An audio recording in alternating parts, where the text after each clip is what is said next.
c'est parti pour Smart Bourse. Nous sommes accompagnés dans un premier temps par Laetitia Baldeschi, responsable des études et de la stratégie chez CPRAM, qui est donc avec nous. Bonjour Laetitia Baldeschi. Bonjour Nicolas. Vous êtes donc au téléphone avec nous dans ce contexte d'incertitude actuellement sur les marchés financiers. Il est intéressant de voir effectivement comment chacune des maisons finalement ou chacun des experts voit un petit peu les scénarios, et ça tombe bien puisque chez CPR Asset Management vous avez réalisé des scénarios de marché à 3 mois qui ont été publiés il y a quelques jours, le 24 juin dernier. Vous avez 3 scénarios avec 3 scénarios qu'on retrouve assez régulièrement. La question c'est: y aura-t-il une récession? N'y aura-t-il pas de récession? Y aura-t-il une récession technique ou une vraie récession, notamment aux États-Unis? Et votre scénario, mais vous allez nous expliquer les différents scénarios, mais votre scénario qui recueille le plus de probabilités, c'est justement des craintes de récession et une chute des anticipations d'inflation, Laetitia Baldeschi. Oui, effectivement, la période étant ce qu'elle est, nous sommes finalement, nous reflétons à travers nos scénarios ces incertitudes, puisque quand on regarde, nous avons 3 scénarios qui sont probabilisés respectivement à 30 et 40%.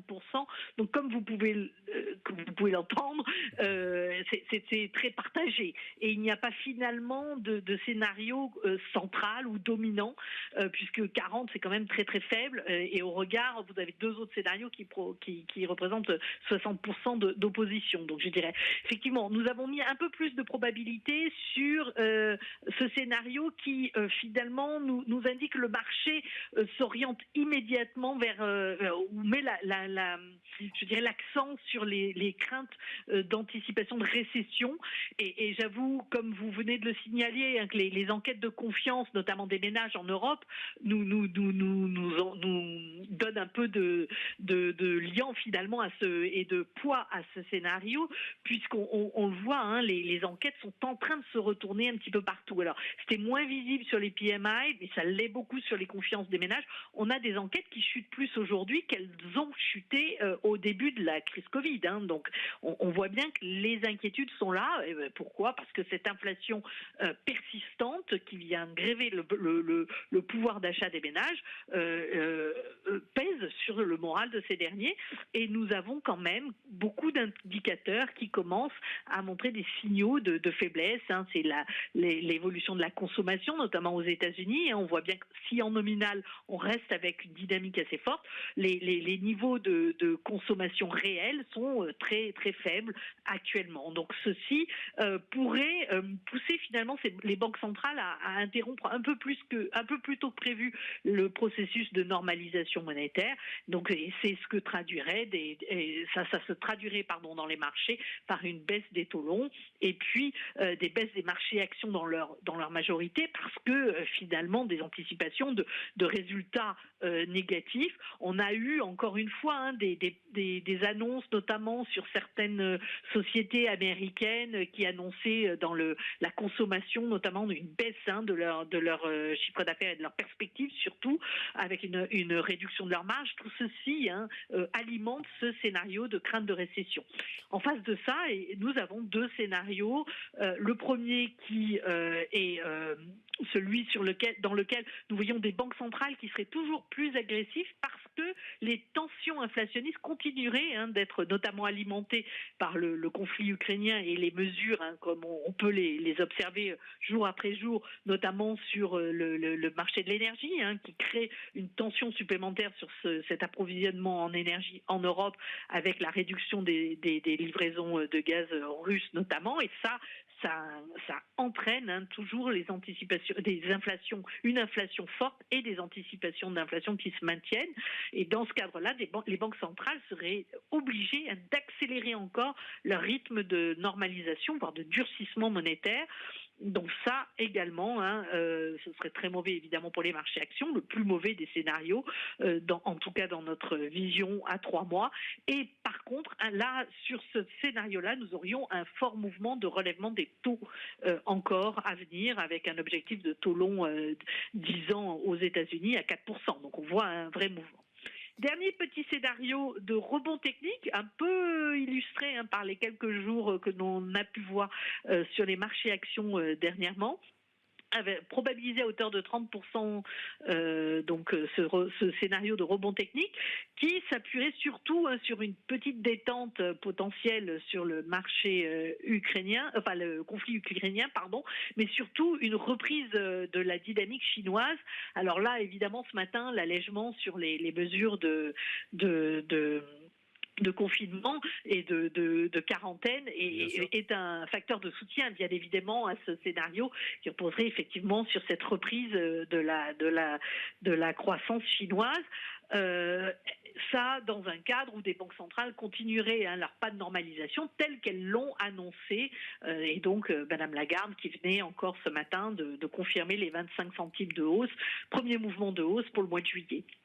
Mais donc, ça veut dire que dans le scénario, donc effectivement, vous l'avez rappelé, 3 scénarios, 30, 30 et 40% pour une récession. Donc, ça reste assez équilibré. Effectivement, il n'y a pas de scénario central.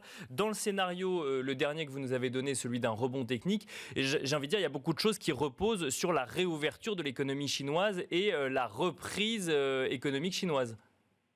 Eh bien, oui, c'est l'un des facteurs de soutien, si vous voulez, parce que ça va permettre d'avoir une demande un peu plus vigoureuse, notamment, et surtout une remise en marche de l'ensemble des chaînes de valeur. On a eu beaucoup de blocages et qui ont expliqué une partie de l'inflation actuelle et du ralentissement, notamment dans les enquêtes manufacturières.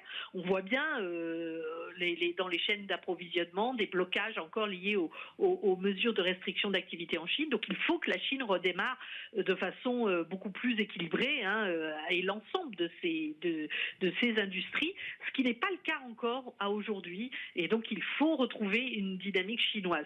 Après, est-ce que la question que nous nous posons, bien évidemment, c'est la capacité des autorités à relancer la machine chinoise. On voit que les ménages sont inquiets en Chine. On a une chute considérable de la confiance des ménages sur les derniers indicateurs disponibles, une consommation qui reste très faible, des ménages qui n'ont pas été soutenus par les autorités publiques comme l'ont été les ménages américains ou européens au plus fort de la crise du Covid, avec un système de protection sociale qui est quand même bien plus faible qu'en Europe ou aux États-Unis. Bien, vous avez des Chinois qui restent très très prudents dans leur dynamique de consommation. Et alors justement, Laetitia Baldeschi, le fait qu'il n'y ait pas eu de soutien budgétaire à la population chinoise, comme on a pu le voir effectivement aux États-Unis ou en Europe, c'est un argument pour certains de dire ils ont encore la capacité de le faire et donc de relancer la machine. Ça fait partie effectivement de la façon dont vous voyez les choses sur la Chine aujourd'hui ? Alors, je ne pense pas qu'il y aura de soutien direct aux ménages. D'abord, le Premier ministre lui-même, Li Keqiang, a dit qu'ils en étaient bien incapables. Donc ça, c'est quand même quelque chose qu'il faut garder en tête. En revanche, ils vont actionner les leviers habituels, à savoir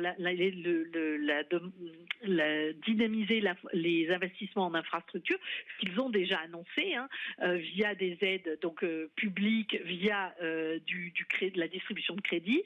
Et puis essayer de relancer la construction. Pour le moment, les données sont un peu inquiétantes puisqu'on est toujours dans une phase d'ajustement très fort de ce secteur de la construction. Et il faut bien voir qu'il pèse énormément dans le PIB. Il représente 25% du PIB si on prend l'ensemble des secteurs en amont et en aval de ce grand domaine de la construction et de l'immobilier. Donc c'est essentiel pour la Chine d'arriver à relancer, en tout cas d'arriver à stabiliser dans un premier temps ce secteur et éviter de voir mois après mois les ventes de logements, les mises en chantier s'effondrer comme on peut l'observer depuis le début de l'année. Mais alors justement, est-ce que la Chine peut reprendre ce rôle alors peut-être pas de locomotive, mais en tout cas assurer une reprise économique sans un marché immobilier dynamique, Laetitia Baldeschi ?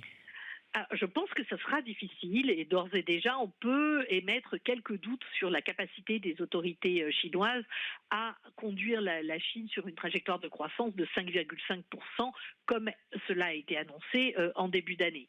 Néanmoins, il me semble et les annonces de ce matin encore vont dans ce sens-là. Ils ne peuvent pas ne rien faire. Il faut absolument relancer la machine, ne serait-ce que pour réduire le taux de chômage. Vous savez que le qui dit taux de chômage élevé dit potentielle agitation sociale. Dans une année politique très importante pour le président Xi, il est hors de question d'avoir de l'agitation sociale dans le pays. Donc ils vont faire le maximum pour essayer de relancer la machine.